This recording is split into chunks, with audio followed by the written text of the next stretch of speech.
স্বচ্ছ জায়গা। পার্লামেন্টে যখন আইন প্রক্রিয়া হবে, কাজটা হয়, তখন এটা ওপেন হয়, সকল মানুষেরই পার্টিসিপেট করার সুযোগ আছে। সরকারি দলও করতে পারে, বিরোধী দলও করতে পারে। মূলত পার্লামেন্টে বিরোধী দলের জায়গা, এবং তারাই আলোচনা করে, সমালোচনা করে, তর্ক করে, বিতর্ক করে, এই জিনিসটা তৈরি করে তারা, এবং সেখানে দোষ ত্রুটি থাকলে তা পরিষ্কার করে এটা যাতে ভালো আইন হয়, তার কাজটাই হলো পার্লামেন্টের কাজ। এটা সবসময় স্বচ্ছ, পার্লামেন্টের আইন কখনোই অস্বচ্ছ না। কিন্তু কখনো কখনো ফ্যাসিস্টরা আসলে ফ্যাসিস্ট আইন তারা পার্লামেন্ট দিয়ে পাশ করাতে চায়, তখন পার্লামেন্ট হয়ে যায় রাবার স্ট্যাম্প। একটা রাবার স্ট্যাম্প হয় পার্লামেন্ট, সেটা আমরা করবো না। যে কারণে মাননীয় প্রধানমন্ত্রী দেখছেন যে কয়দিন 2 দিন সেশন হয়েছে, 2 দিনই উপস্থিত ছিলেন, এবং আগামী 30 দিনই তিনি যদি রাষ্ট্রীয় কাজে দেশে বাইরে না যান, তিনি পার্লামেন্টে থাকবেনই। এটা একটা ইয়ে।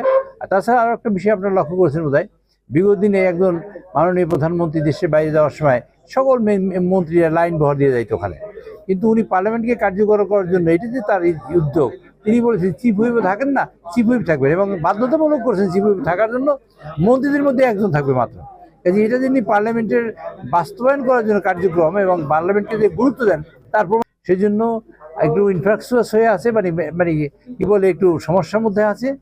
এখন যাতে এই সমস্যার সমাধান হয়, তার জন্য আমরা চেষ্টা করছি, এবং পার্লামেন্ট যাতে গণতন্ত্রের কেন্দ্রবিন্দু হয়, বা বাংলাদেশ যাতে পার্লামেন্ট যাতে সকল কার্যক্রমের কেন্দ্রবিন্দু হয়, দেশের উন্নয়নের কেন্দ্রবিন্দু হয়, দেশের সকল সমস্যার সমাধানের কেন্দ্রবিন্দু হয়, এবং গণতন্ত্রের প্রাতিষ্ঠানিক রূপ পাওয়ার জন্য তার ব্যবস্থা হয়, সেই কার্যক্রমটা হলো আমাদের পার্লামেন্টের সমাধানের কেন্দ্রবিন্দু। এবং ডেমোক্রেসিকে রুট লেভেলে বা এস্টাবলিশ করার জন্য যে কাজ করবে, তার জায়গাটার নাম হলো পার্লামেন্ট। দেশের সকল আইন তৈরি করার জায়গাটার নাম হলো পার্লামেন্ট। সরকারকে বাধ্যবাধকতায় নিয়ে আসা, একটা অ্যাকাউন্টেবল তৈরি করার জায়গাটার নাম হলো পার্লামেন্ট। কাজে পার্লামেন্ট হলো, যেসব দেশে পার্লামেন্টের প্র্যাকটিসটা হয়, সেসব দেশে এইগুলা বাস্তবায়িত হয়। আমাদের দেশে গত 17 বছর ধরে ফ্যাসিস্টরা এই কাজটা করতে দেয়নি।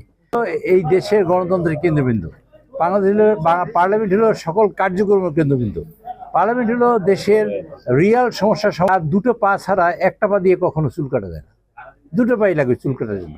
কারণ অপোজিশন ছাড়া যেমন পার্লামেন্ট প্রাণবন্ত হয় না এবং কার্যকরী হয় না, আবার সরকারি দল এরকম লাগে। সুতরাং অপোজিশন তো অবশ্যই গুরুত্ব পাবে, এবং সে গুরুত্ব সহকারে তাদের ব্যাপারটা দেখা হয় পার্লামেন্টে। এটি নিয়ম, কিন্তু বিগত দিনে দেখা হয়নি, ভবিষ্যৎ দেখা হবে ইনশাআল্লাহ।